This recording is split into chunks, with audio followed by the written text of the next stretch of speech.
I want to introduce everybody to today's guest on the Seven Figures Club podcast, a man who has not only generated seven figures, but actually 9 and 10 figures throughout his business. He's a man who was made famous from the movie The Wolf of Wall Street. And if you remember Matthew McConaughey's character that he played, it was Mark Hanna. And we have the real Mark Hanna on today's show, on today's podcast. And if you think The Wolf of Wall Street, Jordan Belfort, who's got some amazing sales systems, if you think what he does is amazing, well, the guy who taught him basically everything he knows about sales is Mark Hanna. And so I want to introduce you guys to Mark Hanna.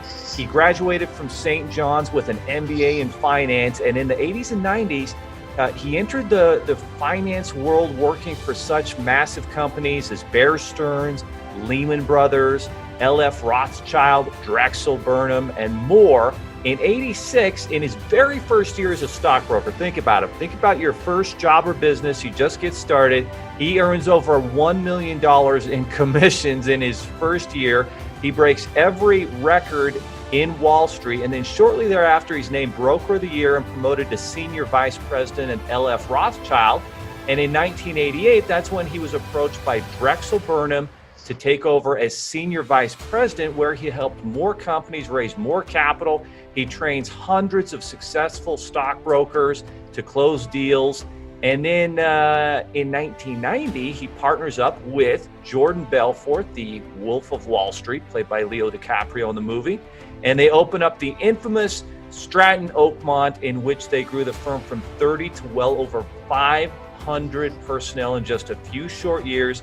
In 1993, Mark started the Harriman Group, a small boutique brokerage house with 40 employees. By 95, they had grew to over 250 employees. He's raised hundreds of millions of dollars in capital, taken dozens of companies public, and earned nearly $100 million in commissions and profits over the years. So, and then of course, later on, there's different challenges, because we all deal with challenges as entrepreneurs. And Mark's going to talk about those challenges and how you can overcome those throughout this podcast. So Mark, very excited to have you on. Welcome to the podcast. There are over 32 million businesses in the U.S., and over 90% of them will never break 7 figures in annual sales. So how do we as entrepreneurs or aspiring entrepreneurs break into that 7 figures club? This podcast will relentlessly share the secrets, strategies, and tactics I've used to create 3 multi-7 figures businesses and bring in even more successful entrepreneurs than me to share their inspirational stories and tactics to success. You can create your dream business and life right now. So buckle up and let's go. Thank you very much for having me, Leo. I do appreciate it. Perfect. So let's talk a little bit about that history. You know, as you got into that business, the stock brokerage business in the mid 1980s, how in the world, just getting started, did you generate $1 million in commissions in your very first year? What were the steps to success for new entrepreneurs out there trying to launch something? How did you launch so quickly and so successfully? Well, it was a very unique experience for me. And actually, that's what I like to speak of, because there was enormous success and then later a fall. And very often when that happens, the initial successes aren't spoken of well enough. And the goodness, and there was so much good. When I say that, I mean from the point of view of, as a young man, coming out of New York City, Brooklyn, and I'd gone to Boston University, and then Wagner College I graduated with my Bachelor of Science. Went on to get an MBA at St. John's, local college here in New York. But with the St. John's MBA, it's, not like Harvard and Yale. They're not recruiting you. And you have to go out there and find out what you might want. I had come from family business in Brooklyn. My father ran a very big nightclub, a couple of them, over the 60-year period in Brooklyn, probably the biggest nightclubs in Brooklyn history. It was our family business, and it was a very big thing to me and my brothers growing up. And I always thought I'd be a part of that. We even had a restaurant at one point that was a very big one here in Brooklyn. But it didn't work out. During the years of college, my father's businesses were going downhill. I had to seek out what I was going to do on my own. With an MBA, I was a marketing and finance guy, but I still didn't know exactly what I wanted to do. As I sought it out, I found that sales I thought would be good for me. That's why I think later when we talk about the success and how much people make, and some people can do it, some people cannot. I don't believe it's completely natural, but I do believe you kind of have to have if you're not born with it, you have to develop certain traits, of course, if you're going to be a salesperson. And that's got to be communication skills, likability, persistence and perseverance, the basic tenets. I was always social, I was outgoing, and I was more that than I was bookish. So I wanted something where communications, my words, would be a part of my career. And I also love the fact that in sales, although they didn't pay you much very often, sky was the limit. So I was seeking out jobs in that area in sales and marketing, and Wall Street became a big issue in the early 1980s. During my time at St. John's, I worked at Bear Stearns and Lehman Brothers in the summers in the back office operations, where I began to hear about Wall Street and really the goings-on of the entire investment banking area. You know, from trading, investment banking, institutional sales, retail sales, and then back office operations. So working back office while I was going through school made me recognize, I think for me, I'd like to be a trader or a salesman. Investment banking, institutional sales sounds great, but I knew it was very difficult to break in. Very difficult to break into trading as well, and with the major Wall Street firms. It's either top candidates from the best schools only, people who are connected one way or another. And trading was a difficult one to get into because it can be very lucrative for bond traders or stock traders. Investment banking was even beyond that. That was usually for only the very best. From the Ivy League schools. And then, even as a retail salesman, which was what I sought out, that was notorious for being the lowest rung of the ladder. And it was not really the hot area where people earned great money. They were just taught to be financial advisors and salesmen, like at Merrill Lynch, or back then, so many of the firms that are now out of business, Prudential, Beige, Smith Barney, many who I actually interviewed with. Even then, as I graduated with my master's, I had gone to some interviews with major firms who said, we only hire a few a year, like First Boston, Morgan Stanley, Salomon Brothers. I finally landed an interview with a firm by the name of L.F. Rothschild Unterberg Tobin. It was a medium-sized investment bank. They'd been around 100 years.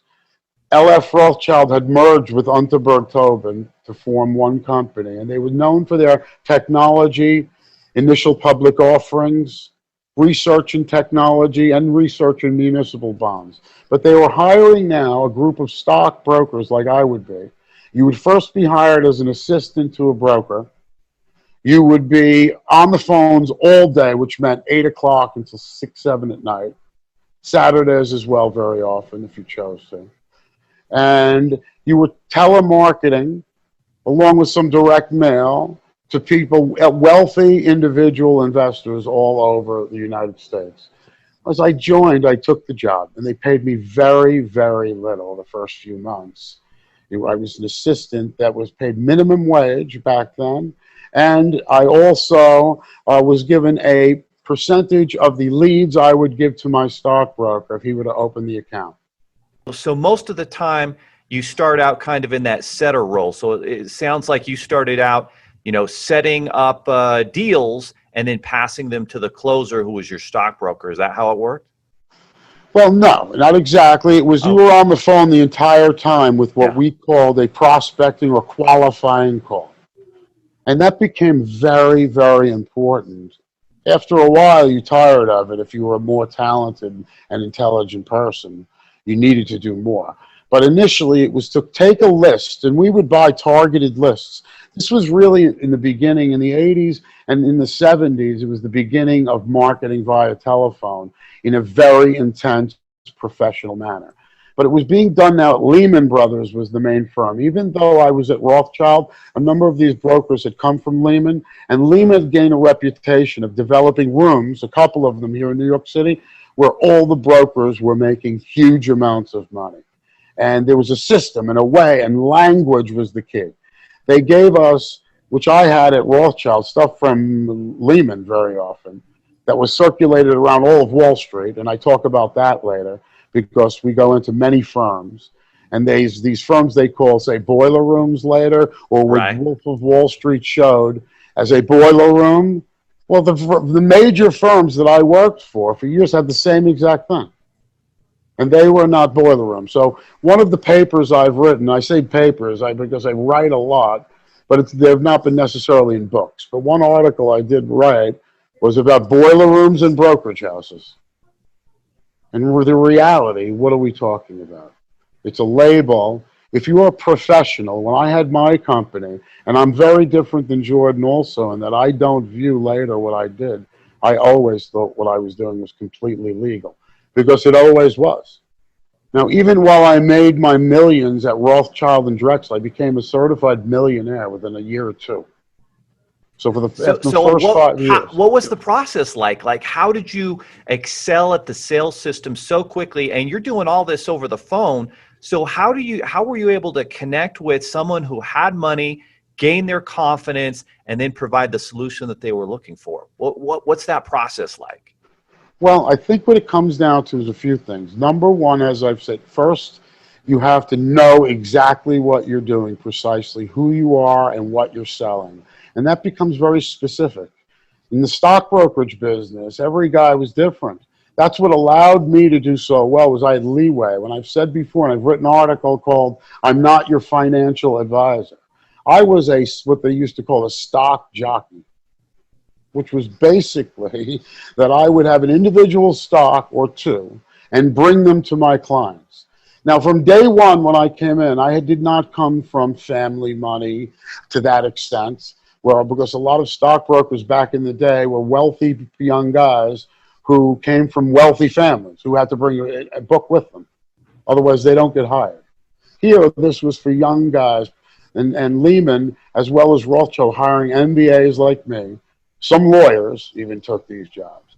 And it was a system where intensely, first of all, not only knowing what your product is, who you are within your company and within the industry, so you're going to communicate that, but you also then have to know exactly what to do on the marketing end, meaning we first began with the proper procedure, meaning you buy the right list.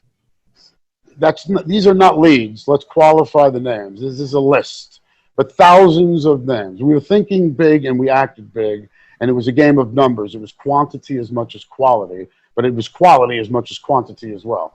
So basically, you buy a phenomenal list. In our case, what did that mean? These were business owners throughout the United States and London and some Sydney, Australia. I did a bit of European business, but mostly the United States. They were individuals who owned businesses with net worths of a certain size, minimum of $2 million. Within that group, we would also have doctors, lawyers, professionals, but mostly entrepreneurs. Then we would call that list intently, even from the beginning, because I proved to be so good within a couple of weeks, they had a young guy working under me who would connect me, and I would do the talking on the initial call. We called the initial call the prospecting call or the qualifying call. So many people know about this now, and it's been changed. And you hear so many people over the phones, by the way, that are amateurish, not professional, and we were the exact opposite. However, that did not change the fact, even then, that 90% of the people who pick up the phone find this were not interested in hearing anything from you, and didn't view this as a great moment that you were calling them. But it was slightly better than it probably is today, where it's much, much more saturated. Okay, this is the beginnings of that. But it had been going on for quite a while when I began in the early 80s. However, you had to know, and I learned the trick to getting good leads. And I was fantastic at that. I proved to be the best prospector at the firm. Of maybe 200 young guys, I was by far number one. Even after a while, they found out how good I was, and they moved me to the top broker. So why was I so great at that?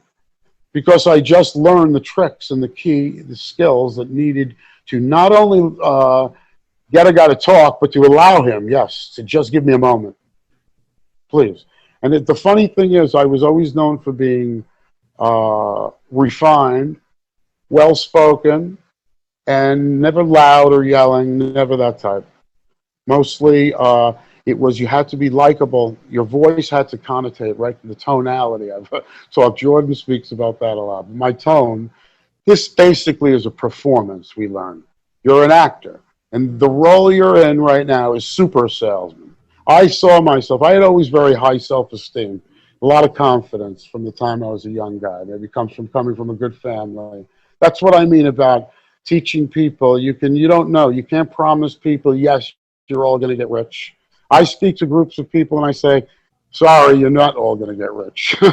Because you have to be very willing. That's number one.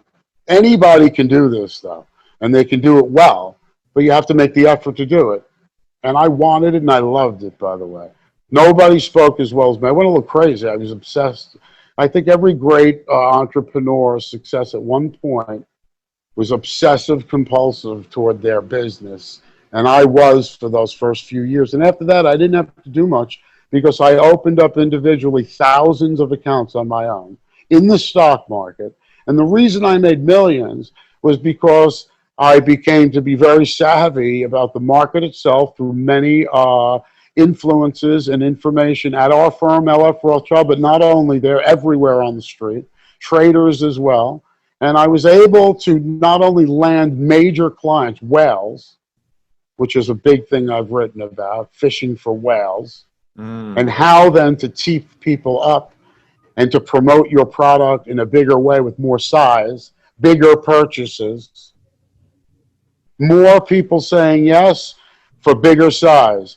But the other thing I did was I gravitated towards more trading, which in my business, where commissions were had on the buy and on the sell, and everyone talks about diversification, long-term goals. We did involve some shorter-term trading strategies. So that's how I made the money. So if you're an entrepreneur, aspiring entrepreneur, yes, sales is the lifeblood of your business, and that's what you focused on. And so some of your keys to success were you're an expert in your products. You're an expert at knowing what sets your company apart from the rest. Right. And then what sets you apart from all of the other stockbrokers out there. And that's the same with sales today, right? You have to set yourself apart. You have to set your company apart. And then it sounds like you're listening, you're asking the right questions to your clients, and then you're very well targeted. Too often, I think entrepreneurs start off and they don't know who their dream client is they want to work with, but your avatar was very focused. Like, I'm working with business owners, and their business does $2 million a year at least, and they've got assets. There's some doctors and lawyers, but you knew who your perfect client was, and then you went about attracting them and getting them on the phone.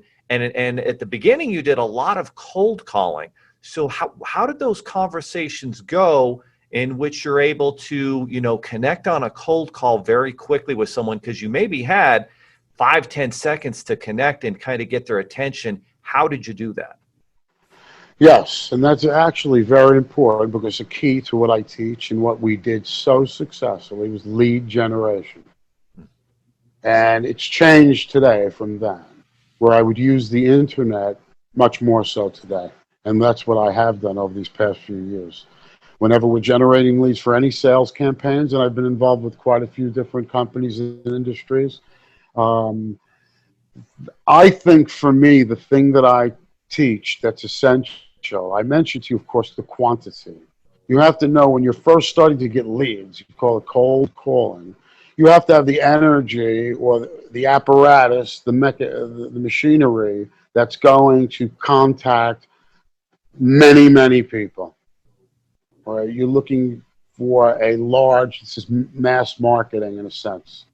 So if it whittles down to just a few actual sales, it still has to go to hundreds of leads possibly. So you have to figure out a system where that's even feasible. You know, I know it's still feasible completely because I still have done it up until this day. You know, over the last, literally, it's been how many, 30 years. Back then, though, the one thing, few of the tricks that I recognize, as I've said, you have to be smart about the lead, the initial list. You either purchase or you ascertain. Then, when I was doing it, one of the very key things was we would call throughout the day. The moment the prospect was on the phone, you would simply say, "Sir, I appreciate you taking the time. I will come right to the point." So I tried to really with that. I was in phone sales, so it's my voice. I made my voice sound warm, decent, but also respectful of the number one thing is their time. You're in the service business ultimately, so you have to be a bit deferential almost. So it's a question of you cannot be loud and idiotic in any way. You almost have to have a soothing, decent, quick. There's a psychological effect, honestly, if you have a strong but firm but very decent, quick thing to say to someone. Hello. They do not usually just immediately hang up on you. Okay, people are decent. And when you're almost apologizing for the intrusion, which I did, it worked very, very well. And I would also say, is this a good time? So I needed just a moment. My name is Mark Hanna. I represent LF Rothschild Unterberg Tobin. We're the investment bankers in New York. And you would do that for anything these days. Now, there's adjustments over time, different businesses, as I've said. Lead generation has changed. And it's actually easier because now, instead of buying a list, whether through websites or some way of incoming leads, people who are calling you first, now that is your lead base. It's a different sales process. It's almost an easier sales process because people can come to you. You can attract them much easier. But the phone conversation you're explaining is the same. You're identifying who you are. And you know what I love? I love that line that you're saying where you're like, let me get right to the point. Because it seems like too many people spend so much time building rapport and people don't have a patience for that. Even then, let me get right to the point. I bet people appreciated that. Let me say, Leo, I was famous for that. I truly was. They said I was a master. I never spoke on and on and on. And I had a few friends with me who never did well. I used to call them, what was that? That was what we used to call the babbling close. Yes. All right, and many people get nervous during the closing aspects. We teach closing as the primary aspect of the sales process. Closing is the most important thing. But you're not getting there, excuse me for one moment, without lead generation. And you're not getting to closing without a powerful sales presentation. But the lead process you have to master first. It's true. And it is for me, I truly did become a professional telephone salesman as well as being a broker, a stockbroker. But I viewed that back then as something to be accomplished on a high level. There was a guy named Marty Shafroff. He was the top broker at Lehman Brothers. And he was my mentor, master. I never met him, but the books he'd written. Successful telephone sales in the 70s, 80s. And he had always stressed you're an actor. And that kind of reverberated with me. But what I also realized, it's language and communication. So when I would immediately, if a gentleman, and I say man, it was 95% men from the ages of, say, 40 through 75 years old. And when I say to you the $2 million, that was the minimum. Most of these people's net worths were 5, 10, and 25 million and up. And I had whales who were 100 million, and I had several of those in the first few months. of my doing business. So it was a unique time. The moment I was allowed in on that first call, and they said to me, yes, they said, go ahead, meaning, what do you have to say?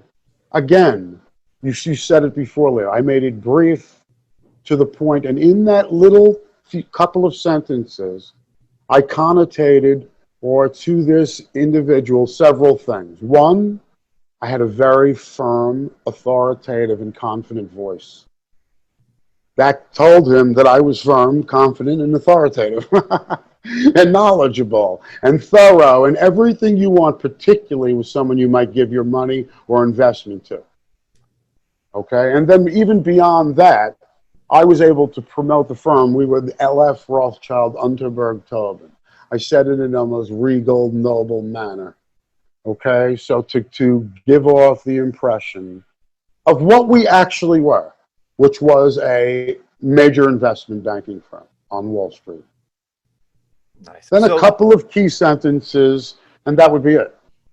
Outstanding. And elicit some information, of course, from them that was key to the next call. Perfect. Let me ask you, how did you and Jordan Belfort, the Wolf of Wall Street, how did you guys meet up? Is it similar to how the movie shows, where he starts his first day and you're the senior broker there? How did that work out that you guys ended up beginning to work together? How did that? That is actually very funny, and it is. No, the movie was very true in certain ways, in other ways not at all. But certain ways it was true. Jordan had been hired as one of the cold callers, like I had been in the previous years. When he came in, it was a room of a few hundred guys. LF Rothschild Unterberg Tobin. It's 1987. Just the beginning of 87, probably, or late 86. I already had a few big years under my belt. I was the #1 salesman, not only at this office, throughout the United States and and actually the globe for LF Rothschild in those years. Aside from maybe a couple of managers, top guys, within the sales force, I became the biggest, highest earning commission salesman. I was monthly earning over $100,000 for years. And, you know, that leads to some other discussion later as a different subject to some of the issues. It was a unique time. There were reasons for making money of that size. However, Jordan, being hired then, came to work under me, and I did get to become friendly with him. We became pretty good friends, even though he was just starting out. And there were so many people, and I was a very busy guy. Everyone knew me, and everyone came to talk to me. But Jordan and I became friends, and I saw from the beginning that he was very different. I'm from Brooklyn. He was from Queens. We were both weightlifters, and he was 2 years younger than me, but he was a smart guy. He had gone to American University. He was on his way to dental school. This famous story that always amused me about Jordan, he was in dental school, and the first day, and the professor said, if you're in dentistry to make money, you should leave now because it's no longer the profession for that. Jordan got up and left. So he then went into the meat and seafood business. He speaks about some of this, and he owned a few trucks. He did very well young, selling meat and seafood. He also speaks about when he sold ices on the beach. The point of the matter is, I could see he was like me. I was a Brooklyn kid. He's a Queens guy. He was a smart guy. He's a little hustler. Bit hustler. We were not just bookish guys. I may have an MBA. He may from American University, but we're not street kids either. We come from good families, but we're New Yorkers, you know, and where there's a little something. I don't know, raw. We were tough guys too, a little bit, you know. Absolutely. I know I was as well. So the point of the matter was, Jordan the truth is he did not get fired on October 19th in 1980. He quit. And he went on to all these small over-the-counter firms.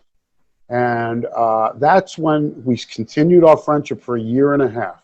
During that time, I was even more intrigued because I found that there were these over-the-counter firms on Wall Street, small brokerage houses, some of which came to be known as penny stock firms. But they were legitimate over-the-counter firms, small brokerage houses that existed. The main one that I always watched and saw was this firm D.H. Blair.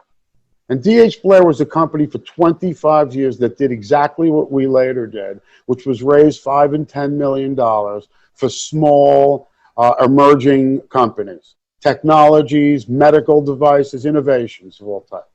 I said, this is what I like to do too. And Jordan was moving from one of those firms to the next until he ended up at a place called Investor Center, which was a bad firm, actually, where they were selling these penny stocks. He said he was leaving. He was forming his own company. He had a dozen guys. He wants me to come with him, partner up with him. I'm too good. I'm the best ever. Together, we should have people selling. And I agreed with him, but I would not do it. I was at Drexel Burnham Lambert. They just paid me close to $1 million to just walk in the door. I was at Drexel Burnham. I actually interviewed there with a guy named Mike Milken. If you're old enough, you know who that is. If you know Wall Street history, he was the junk bond king in the 80s. And my goal was to work for him there. I was literally the junk stock king of Drexel and Rothschild. That, by the way, along with knowing the over-the-counter market, then later Jordan, this firm D.H. Blair that was our prototype, and then Jordan and I starting Stratton Oakmont. Jordan started it literally within 2 weeks. I came to him only because Mike Milken got arrested at Drexel. The company was under indictment soon, and we were all leaving. I was there for under 2 years. So it was a perfect opportunity then for you and Jordan to connect up. And so you were there at the beginning with Stratton Oakmont, but going back to some of those first days with Jordan, in the movie, it shows you guys going up to a pretty nice restaurant and that famous scene where Matthew McConaughey is pounding his chest. What were those, how close is that to reality, and what were some of those lunch meetings like that you and Jordan would have together? Well, actually, that is very much real because it was a famous building in Manhattan, 666 Fifth Avenue. It's actually owned by the Kushner family now, Trump's son-in-law. Jared Kushner and family, okay. Yes, and it's in the news. It's a beautiful building, famous restaurant up top for many years in New York City. And I was a big restaurant goer, but this one was on top of our offices. And it was called the Top of the Sixes. So I would probably have lunch there a couple of times a week, along with all the best places. We were uptown, by the way, in the beginning. We weren't downtown actually on Wall Street. Well, LF Rothschild and a lot of the firms had offices uptown, and that's where I started. So the Top of the Sixes was the restaurant where I kind of hold court or have lunch with someone. And so that's what that was. But I have to say, and it's important to me, that it was the character Mark Hanna, which Jordan writes about in the book a little more accurately, although not completely. There's some fiction there as well. Portrayed me a little more so. Scorsese and McConaughey kind of improvised the character based on that. So the words coming out of his mouth, I can assure you, were not mine. Yeah. And he really was not like me in many ways physically or the language I would speak. But I had to own that because I allowed them to use my name. I signed over the rights, which allows them to do anything with it pretty much. So, but what about that word? It's a Faguzzi. It's a Fugazi. But let me tell you something. First of all, that's kind of funny because he's from Texas. And when you say Fugazi in Brooklyn, it's more like that's something that Brooklyn guys say, you know. But I think that that's not an exact word I would have used with him. I don't use that. And I certainly don't do some of the other things as this guy did. With the how to relax, masturbation, never said that. Yeah. Ever. What about some of the lifestyle stuff where they're like, hey, young stockbrokers have got to be, on certain drugs that God forbid help you push the buttons faster? And no. Let me tell you something. So that was dramatized, not true then. Well, when I say that, Jordan speaks for himself later. And that wasn't accurate either. When I joined Jordan and Stratton's a very disciplined guy. That was the number one thing. Everyday guy, total businessman. And very disciplined with his diet and what he drank. He drank a little here and there. That was it. By year 2, he and I was not like that. I drank. I was a guy who drank back then during the Wall Street years. I probably drink 4 or 5 nights a week, weekends. So when I talk about drinking Drugs. I did drugs too. We did cocaine. But was I doing cocaine at lunch and in work and telling people you do coke at work? No, never. It was Because I after honestly, business hours, listen, this is where it's right? not only hypocrisy, but not many people honestly speak the truth. It's either you were a drug addict, now you're sober completely, and you get to, I still have a few drinks here and there. I smoke even a little marijuana. And I have to say, back then, I was a partier. But I also doesn't give any credence or truth to the fact that the whole world virtually, I go back again, my father owned nightclubs and bars. But just America, at the age of 16, I'll never forget my high school in Brooklyn, good school I went to, 8-year prep school, all boys, named Poly Prep in Brooklyn, New York. Still so proud of it and love Poly. And I was a good boy. But my guys a couple of years older than me, this is in the 70s. I'm graduated in 1978. My grade, too. These guys were all smoking weed. Many. I shouldn't say all, because when you say that, that's usually the people who are doing it. Everyone does. They don't. There's many people who didn't do that.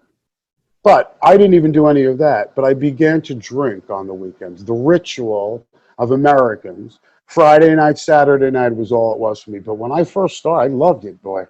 I enjoy drinking, you know? And so, you know, the point of the matter is, though, it still went on to become a college graduate, master's degree, serious about business. I wasn't a drunk. And even the drugs we used, they took those Quaaludes, and I would never advocate them for anyone. Go ahead. No, I'm not saying do. As a matter of fact, I'd say the opposite. You certainly have to know yourself, limits and moderation. But I can't be the one preaching never to do this or never to do that. But also to say that, in fact, you know, it's a fact of life. And you have to put the drinking in with the drugs as well. Gotcha. So in reality, the movie, not quite as accurate. You guys were very disciplined and hardworking, which is why you were so successful. But Right. sure, And smart. after hours and on the weekends, there's definitely some relaxation, some partying going on. And so got that part accurate, but the movie dramatizes quite a bit of that, which is the movie showed him in his latter years, Leo. I'm sorry to interrupt, but in a few years later, in the beginning, it wasn't like that. Certainly I've never in my life been someone who's a day and night type of thing. You know what I mean? No. And it was all in its place. And as you got older, you cut things out. Me, I know in my 30s, I started to cut down on the drinking very much. I hardly drink now, a bit. And but even then, it was for recreational, and that whole thing with his firm, by the way, Jordan went on. I left him after a year. I was no longer there. I spent maybe 2 years, and technically with my stock ownership. When I was going to come to him initially, he started with a dozen guys. I was going to be his 50-50 partner, and I was going to be in New York City, Manhattan. He had the operation on Long Island. When I got out to him, I said, why don't you just continue to run this? I'll buy a piece, which I did, 20%, and I'll start selling. I'll teach you guys and these guys what to do too. And Jordan was giving meetings, and these guys were selling a dollar stock by the name of Price of His Toys. He talks about this in his book. I was the one to come in. When I agreed to come with him, buy the 20%, I then went on to buy hundreds of thousands of shares of our first deal together. It was called Ventura Entertainment. He talks about it a lot in the movie and the book, that he came up with the idea that a $5 stock to sell to rich people. I think that was more all of us and a lot to do with me. And I had huge amount of leads from Drexel and from Rothschild days. My book was I had millions of money under management. When Drexel Burnham went out of business, I still had my book intact. And I was being called by many firms on Wall Street with a signing bonus. But I went with Jordan. When I went with Jordan again, I bought this Ventura Entertainment. And that was the first stock he and I got involved in. That we were market makers, if you want to call it investment bankers. And that was his first stock manipulation, okay, that I was involved with him. We did the next deal and the next. And then I was kind of out of there. I did not like the way he was running things at the helm. But you really, you know, he says this, and I'll leave until the next question, that it was never really fraud. I know me, I don't think I did much of anything, and I get into that later. Do you hear me? Absolutely. So how would you say you mentored Jordan? I mean, Jordan kind of got into this business and you were very instrumental in mentoring and teaching him and so forth. How would you say that went, and how important was your mentoring to some of his future success?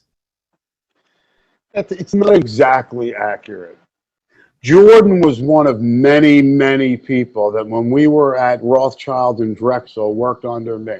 I had dozens of assistants from time to time. He stood out and became a good friend of mine. We even vacationed together in the Hamptons and rented a summer house. The wives were good friends. He was not an ordinary guy. But I was teaching him, and we would always talk. But it was not completely like this younger guy teacher. He was a sharp guy. He was definitely smarter than the average and had a lot of things that I could see were what I was looking for. And possibly, I was an entrepreneur at heart too. Even though I was at LF Rothschild and Drexel and I would have stayed, I think I would have been made partner. I had always an idea of what could I do if I owned more of the entire operation. And to get into the brokerage business was not a common thing. Absolutely. Hello? Now, what led to you and Jordan separating and kind of going your own ways, and what was your next step after you guys separated? Yes, what really happened was that he did not become he got licensed, but the minute he was licensed on October 19th, 87, he left. And he went to the other brokerage house. We were separated then. He had worked with me and under me at Rothschild for a year in 1987 and 86. And then you guys start Stratton Oakmont together, and then you did that together for about a year. What led to 2 years? 2 years, actually. Okay. Yes. Okay. I made millions of dollars with him, by the way.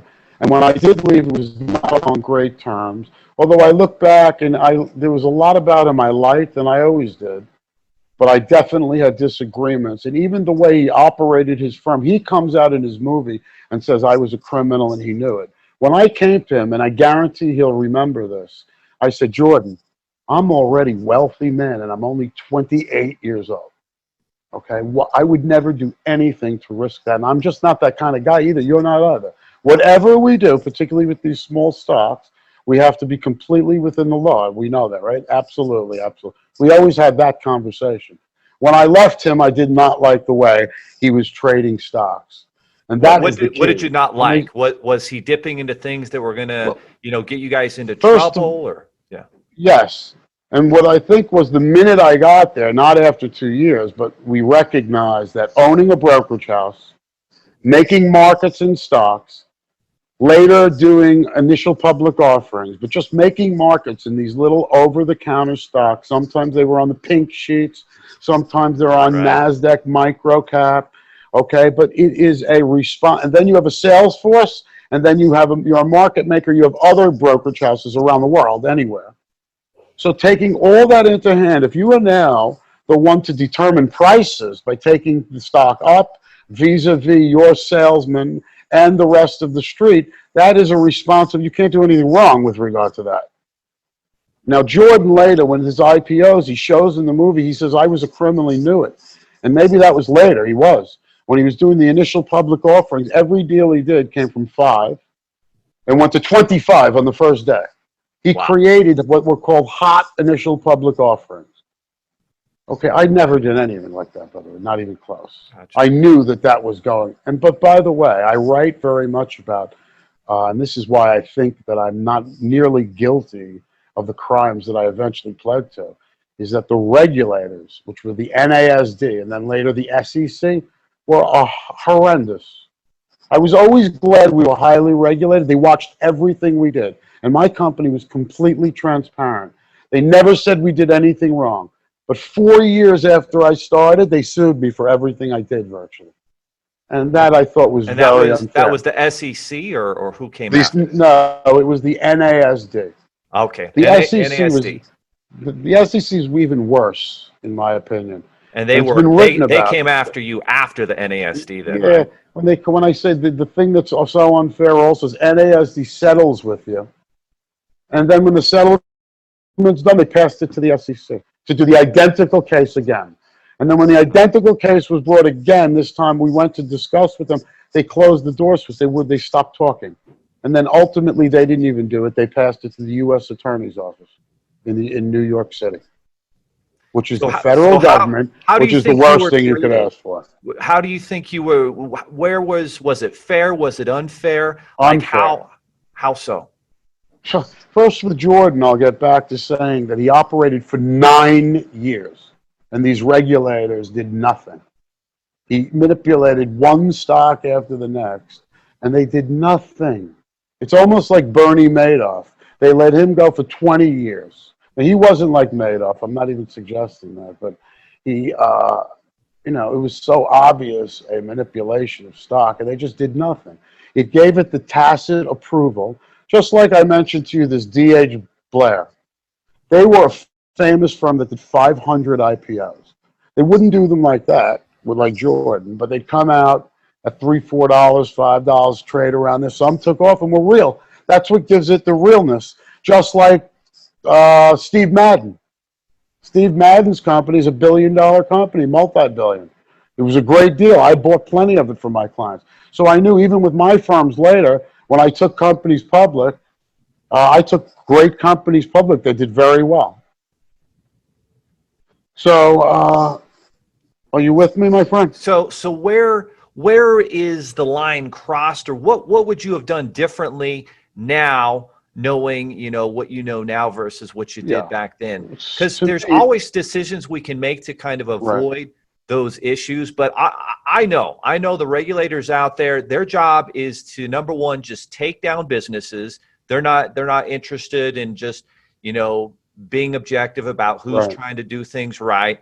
And number two, they're not really looking out for the public necessarily. They want to make a big news story, make themselves famous, because that's all they can do with their job.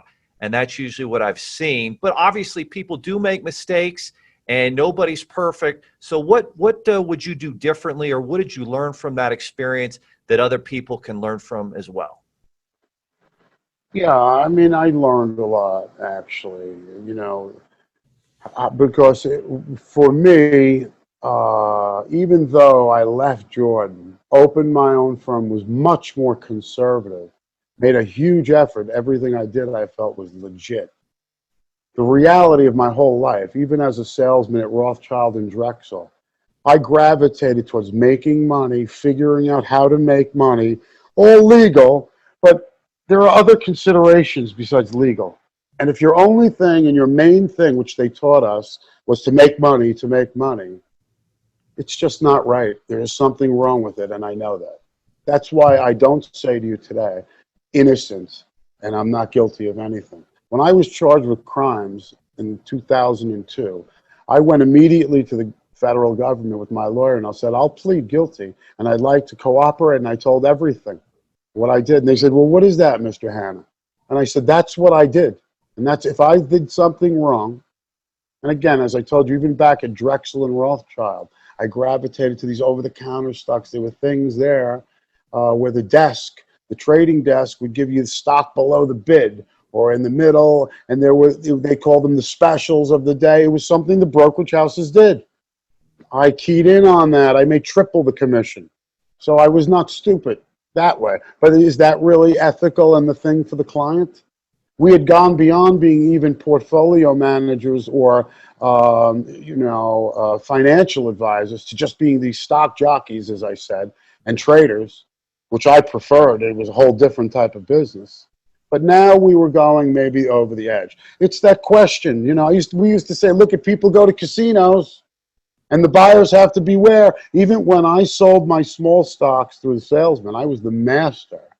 And I would stand before my people and say, you do not lie, and you do not have to lie about any of this. Not the company, not your responses to their objections, not why they should be buying. There's so much good juice and so much information that you have to share that's so compelling and good. Why would you lie? If you do lie, you're fired. And meanwhile, we end up getting in that type of trouble. By the way, we got in trouble because they said some of our trading, which I think was routine Wall Street transactions, were schemes to profit. which Well, that's what every Wall Street firm is doing. They're scheming That's to right. profit. And so it's almost like they just tried to identify and kind of just take you guys down, even though probably the majority of Wall Street firms were guilty. But it seems like the one thing you're pointing out here is maybe you guys lost focus of the client and providing the client the best result possible for them. And if you're guilty of anything, maybe it's just in the 80s, there was so much taught to young stockbrokers to just make the money, and don't worry as much about the client. Sounds like is that part of it, or what? Absolutely. Are you kidding? First of all, I was touted for being the greatest. I was a senior vice president at Rothschild and Drexel. I would have been made partner, I believe, and it was only about the commissions and how many accounts you got every month. There wasn't really talk in our group about how's the client doing? Are they making money? Now, obviously, you want to make money. When you lose money for the client, that's not helping your cause at all. And you don't go far when you give someone a trade and it loses again, you're pretty much done. So it was not about that. In the beginning, I did very well for clients at times too. So, but yet, there is that fine line. And in life, I'm sure there's people in other industries too. Ethical considerations, moral, were you good, are you true? But then there's legal. And when it comes to legal, I'm saying to me, legal is with some U.S. attorney, and it's not even them, it's their up above, their supervisors decide, you know what, let's arrest these guys. In mine, the prejudice and the bias was against a small firm. The SEC seems to be, NASD, impossible in New York Stock Exchange to police the major firms. That's been brought out in numerous articles. If you read Too Big to Fail or anything in 2008, where they brought criminal charges against every investment bank for mortgage fraud and securities fraud, and no one went to jail. No one. Only small firms. So only small firms kind of got punished, but the big ones they kind of didn't touch or push as much. That's right. And those same transactions I did were easily, particularly if the regulators said, the NASD said, these trades we think are excessive or something of that nature, they would have been rolled back during the time when it was done, not 5 years later. So, and Jordan, it was 9 years they let him roll before anything happened. 6, 7 years. And so the point is that the bias comes because the major investment banks, it really is corrupt because the major investment banks are the biggest donors. This is where Bernie Sanders and the left are right. Even though we need Wall Street, you tell me, should we have a Wall Street bubble? Even if it's a fraud, is it better than not at all? I mean, that's almost what the question is sometimes. Crazy. But the fact of the matter is that the firms, if you look at the major investment banks, they're not just Republican. They donate equally to both sides. Absolutely. And what does that do? That seeps down through the system to the U.S. attorney's offices. They are very well protected. No question about it. Who don't they like? You know who they didn't like?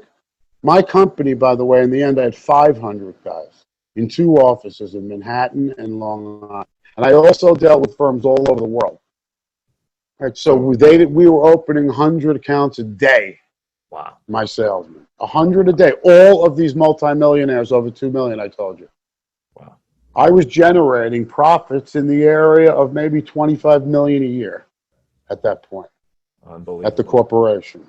So then you went through and finalized with the government and yes. Did the time there, and now you come out and you're helping businesses to stay on the right side of the legalities, but more importantly, to help them with their sales process.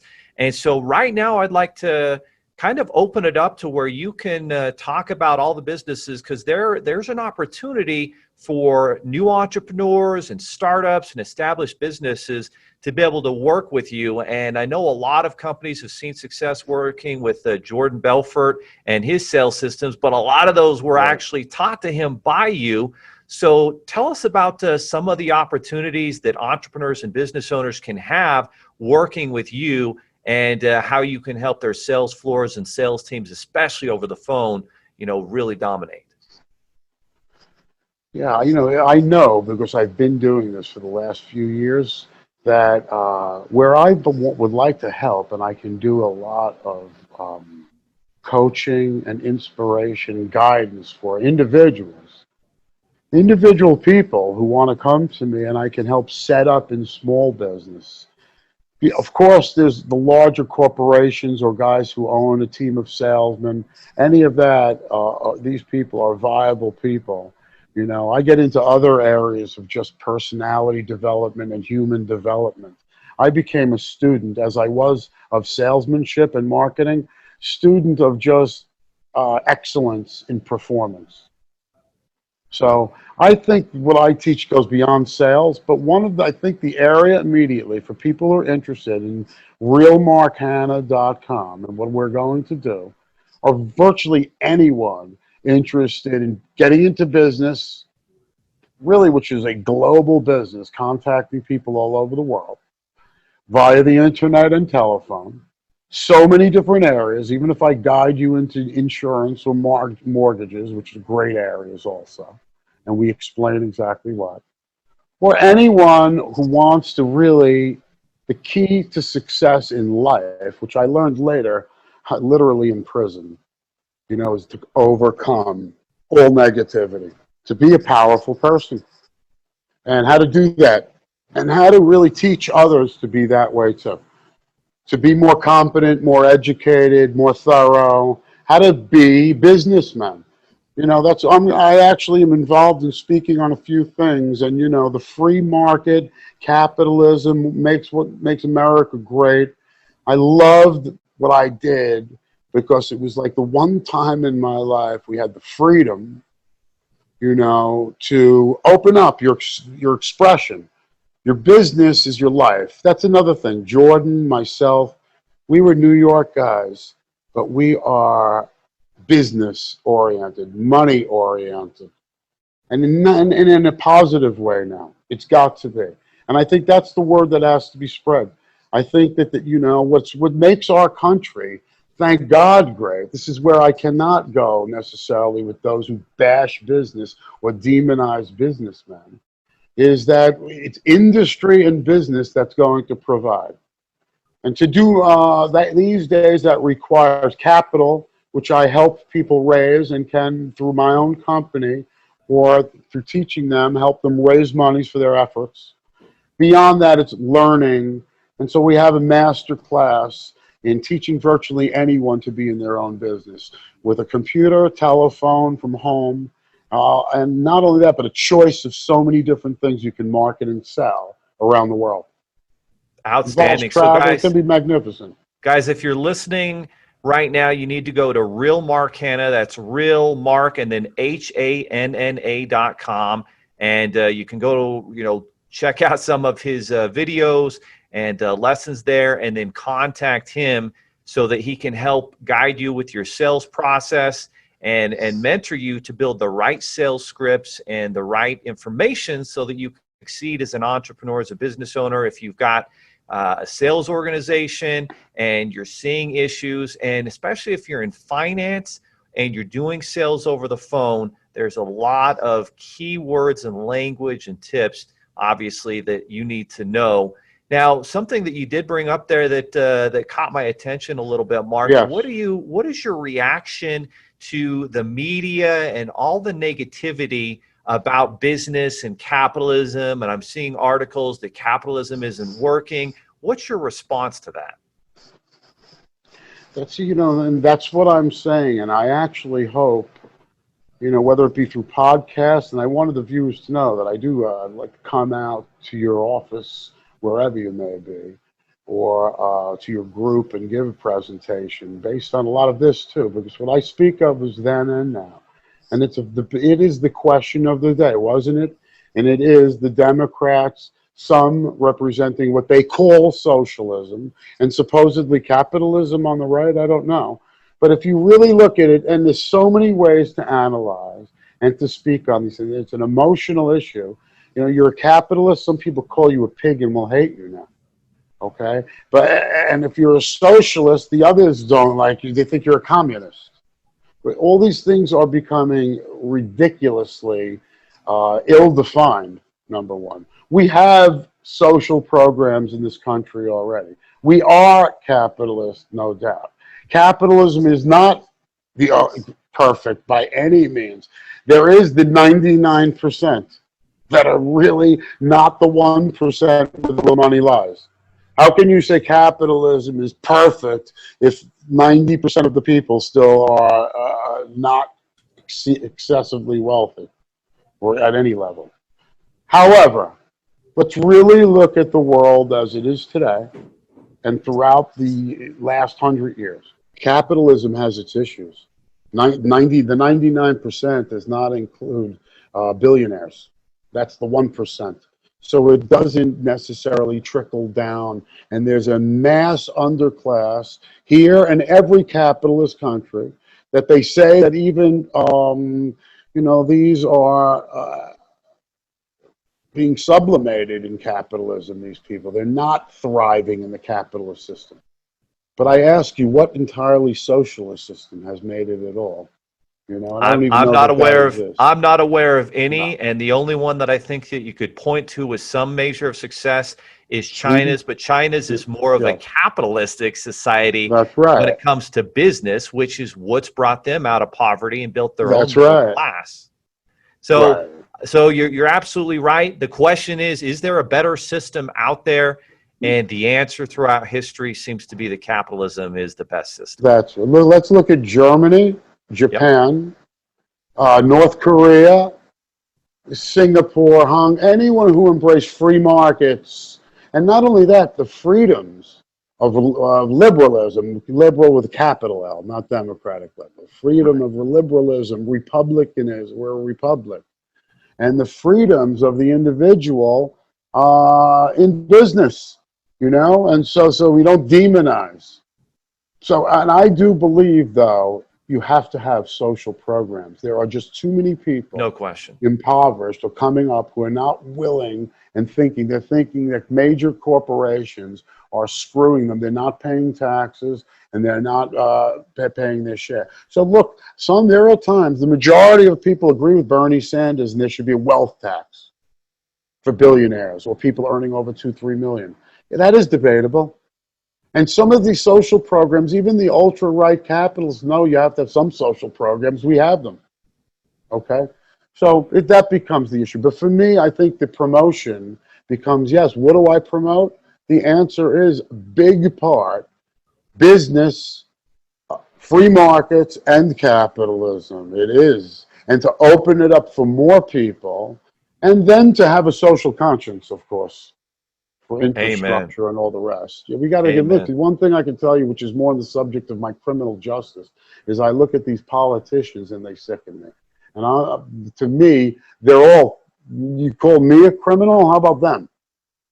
Mark, who's going to solve all the big problems of the day? Is it going to be government or is it going to be entrepreneurs? That's right. But I do believe it's got to be good government where the right, and I'm slightly more to the right on some issues, but they believe that the government has got to be less government. And I do agree. We have the biggest government in the history of the world. So to say we're going to have no government is idiotic. We need it for military and so many other basics. But maybe the other way, too much of a bureaucracy, not good either. We know that. A nice balance. Yes. And I think free markets are the key. Actually, the thing that makes people go so much for the right are the low tax environment and less regulation for businesses, so that there's a freedom to do and less corporate tax. Taking that down 20% sent the market up, and it's a haven now for people all over the world. Money again here. The big money flees if the taxes are too high. No question. Sits on the sidelines outside of our country, not benefiting us at all. Well, Mark, we really appreciate your insights. Again, the opportunity to work with you as an entrepreneur, business owner, or sales manager is an amazing. So where's the best place for everybody to connect up with Mark so that they can, work with you, have you on their podcast, and most importantly, increase their sales? They can contact me through realmarkhanna.com. Leave their email Phone number 347-319-9058. Anytime, leave a message, and we will get back. We're there. We can come to your offices, or you can come to us in New York City. Perfect. So that's real Mark and then HANNA.com, where you can just go to the contact button there. Again, bring in some of his content, and the actual one, probably the top mentor for Jordan Belfort, the Wolf of Wall Street, and someone who has been incredibly successful and then rebounded, and learned a lot throughout all the processes and journey in your life. Well, Mark, we really appreciate your time today, and looking forward to bringing you back on the podcast with different updates. And I know you've got some additional programs in the works that are really going to help a lot of entrepreneurs build their business. Thank you very much, Leo. Are you looking for more seven-figure secrets, content, or even how you can launch your own recession-proof business? Then check out sevenfigures.com. That's the digit 7, FIGURES.com, where we share more videos, stories, strategies, funding solutions, entrepreneurial education, and even the secret business type that's recession-proof. Thank you for listening, and if you're finding value in our podcast, please give us a 5-star and invite others to join the club.